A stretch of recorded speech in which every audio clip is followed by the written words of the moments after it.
पाठ 15। इटली और हिंदुस्तान। संपादक। आपने इटली का उदाहरण ठीक दिया।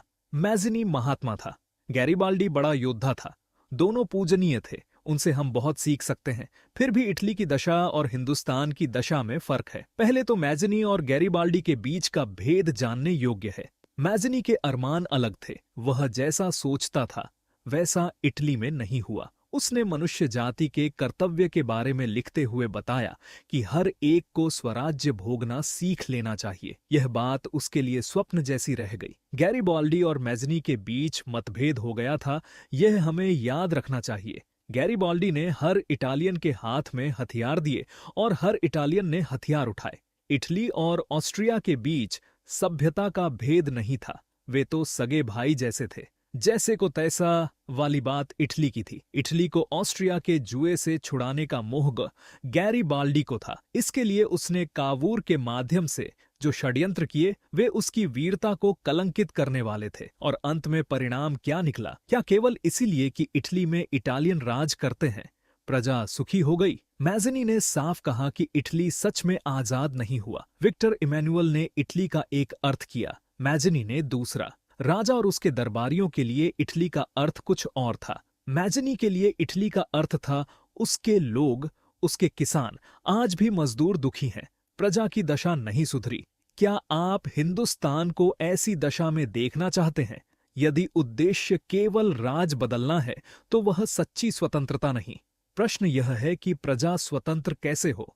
कुछ देशी रियासतों में प्रजा कुचली जाती है, उनका जुल्म अंग्रेजों से भी अधिक है। यदि वैसी ही स्थिति हिंदुस्तान में चाहिए तो हमारा मार्ग अलग है। मेरा स्वदेशाभिमान यह नहीं सिखाता कि देशी राजा प्रजा को कुचले। मुझ में शक्ति होगी तो मैं देशी और अंग्रेजी दोनों जुल्मों के विरुद्ध खड़ा होऊंगा। स्वदेशाभिमान का अर्थ है देश का भला। यदि देश का हित अंग्रेजों के हाथ से भी हो तो मैं उसे स्वीकार करूंगा। यदि हिंदुस्तान को इटली की तरह हथियार उठाने हैं तो उसे पूरी तरह हथियारबंद होना होगा। अंग्रेज गोला बारूद से लैस है। यदि उनके हथियारों से उन्हीं के खिलाफ लड़ना है तो पूरे देश को यूरोप जैसा बनाना होगा, और तब परिणाम भी यूरोप जैसा ही होगा, हिंसा, अशांति और विनाश। पर सच यह है कि हिंदुस्तान की प्रजा कभी हथियार नहीं उठाएगी, और न उठाना ही उचित है। पाठक, सबको हथियार उठाने की जरूरत नहीं। पहले कुछ अंग्रेजों का खून कर डर फैलाया जाए, फिर कुछ लोग खुलकर लड़ेंगे, लाखों मरेंगे, पर अंत में हम जीत जाएंगे।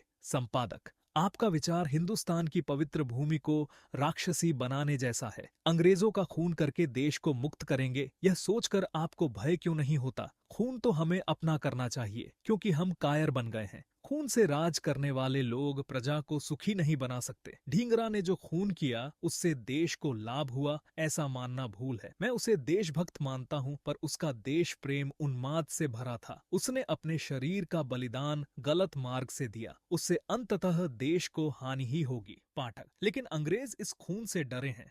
लॉर्ड मॉर्ले ने जो कुछ दिया वह इसी डर से दिया। संपादक, अंग्रेज डरते भी हैं और साहसी भी हैं। संभव है कुछ रियायतें डर से मिली हों, लेकिन डर से मिली चीज केवल तब तक टिकती है जब तक डर बना रहता है।